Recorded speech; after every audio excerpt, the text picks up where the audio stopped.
Thanks for joining us again for My Child and Autism online module. In this video, we'll explore restricted and repetitive behaviours and sensory processing. Restricted and repetitive patterns of behaviour, interests or activities we'll look at first. Your child may enjoy doing the same thing over and over. For example, flicking the light switch on and off, or using the same play item in the same way again and again. Your son or daughter may also be sticking to routines. They might like drinking from the same water bottle. They might like getting dressed in the same order in the morning, so they have to put their socks on first. Your child may dislike change. For example, if they get to preschool and there's a relief teacher, it might upset their day. Maybe mum getting a new haircut, or even unexpected weather. If they come home and you've moved around all the furniture in the family room, your child might take a little while to get used to that. Your son or daughter might also have an intense focus for certain things in certain environments. They might like all the red-coloured objects. They might like looking for all the clocks when you go shopping in the shopping centre. Your child might also have a strong attachment to a particular item. They might really like one pair of shoes, which makes it very tricky when that pair of shoes wears out. They might also have a special comfort item, like a bear, or a book, or a blanket. Many children also have very specific strong interests.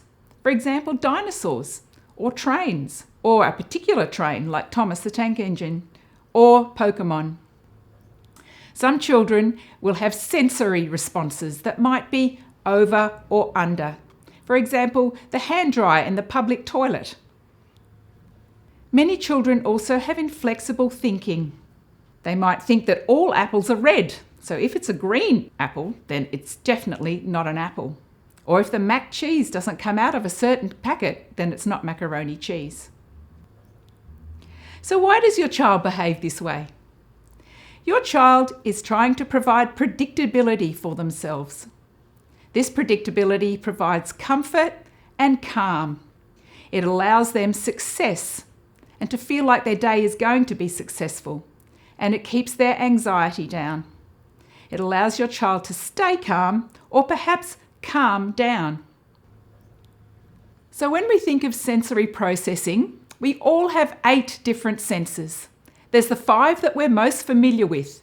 That's our sight, our taste, our touch, our smell, and our hearing. But there's also another 3. There's also proprioception, which is our body awareness. That's our position in space and our movement, our big muscle movement. There's also vestibular, which is our sense of balance. And the 8th sense is called interoception. That's our awareness of our inner self. For example, are we thirsty? Have we got a full tummy? Or do we need to go to the toilet? The processing of sensory information can take a lot of energy for some children with autism. Children can be oversensitive and try to avoid that particular sensory stimulus. Some children don't like to have their hair washed, for example, or they don't like to have their hair brushed. Or children can be undersensitive and then seek the sensory stimulus.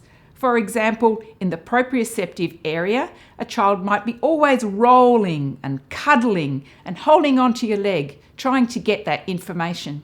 This is a very complex relationship between the child's sensory systems and their environment. It can be a combination of oversensitive in some sensory areas and undersensitive in other areas. And just to make things even more complex, sometimes that can change from day to day or hour to hour. Janie rarely sits still. She's always on the trampoline, a swing, hammock, or her spinning chair. Her family have worked out that if she gets time to move, it helps her gain focus for the tasks she has coming up. Around her 3rd birthday, she developed strong routines around eating. Breakfast had to be a banana sliced with the peel still on. If it was peeled before it was sliced, she would refuse to eat it. Getting her to eat anything other than bananas or crackers sure is tricky. Other routines also started to become stronger in her life. The way her family drove to her cousin Annie's house was one of them. If they took the back roads instead of the main route, Janie would get upset and cry. They learned that if they warned Janie which way they would go before leaving and gave her the map on their phone to hold and watched the blue dot moving to the red dot, then she would not get upset. Janie's preference to follow routines and rules does make chores easier at home. Janie's very good at following the family's house rules and always feeds her fish and dog because that is her job.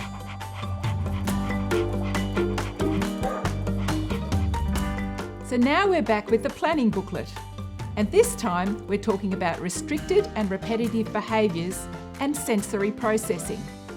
You'll see in front of you a checklist of different characteristics for this area.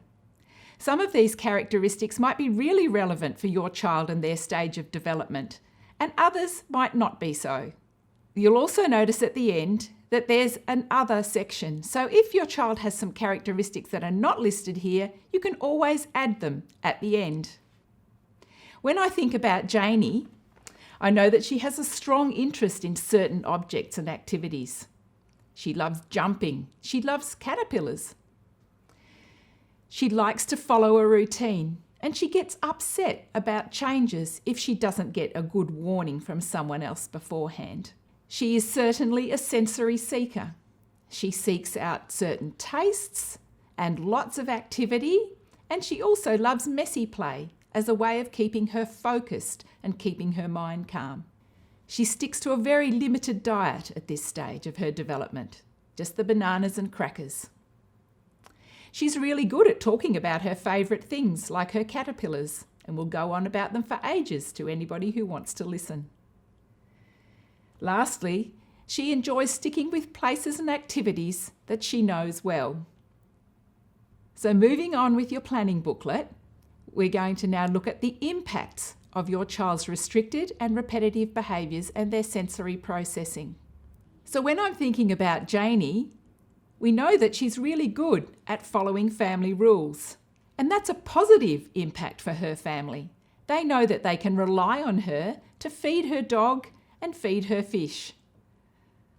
We also know that sometimes it can take Janie a lot longer to do her daily activities and self-care tasks, and this results in the family often being late out the door.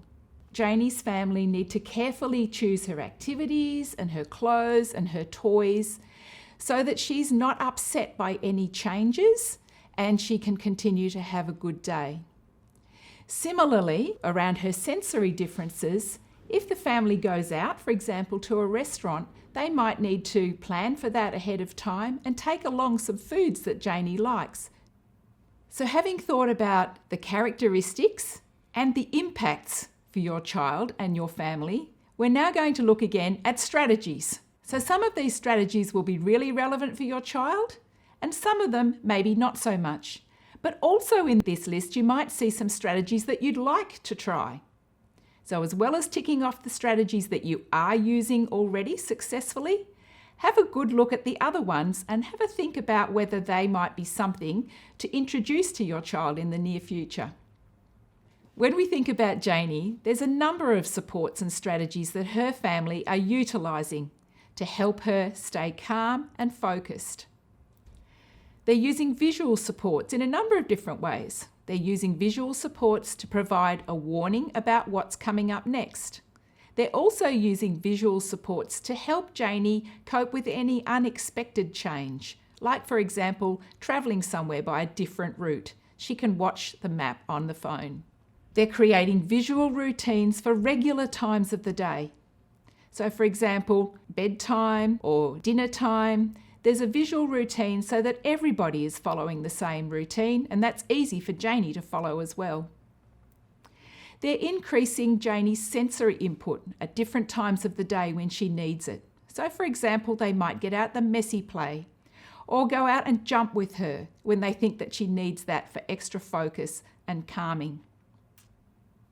Lastly, Janie's family are utilising the things that she's passionate about, like caterpillars and jumping, to engage with her and ensure that she remains an integral part of their family.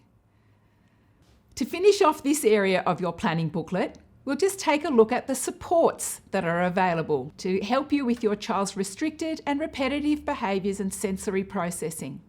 So with Janie and her development in this area, she has the same 4 people as we've talked about before to support her: her parents, her extended family, her educators, and her gymnastics coach. But there's also an occupational therapist who can be a really handy person to have around to think about this area. They will have lots of strategies around your child's sensory processing, their gross and fine motor activities, and their everyday living skills. So that's all for this topic. In our next topic, we'll consider the learning styles of people on the spectrum. So I'll see you soon.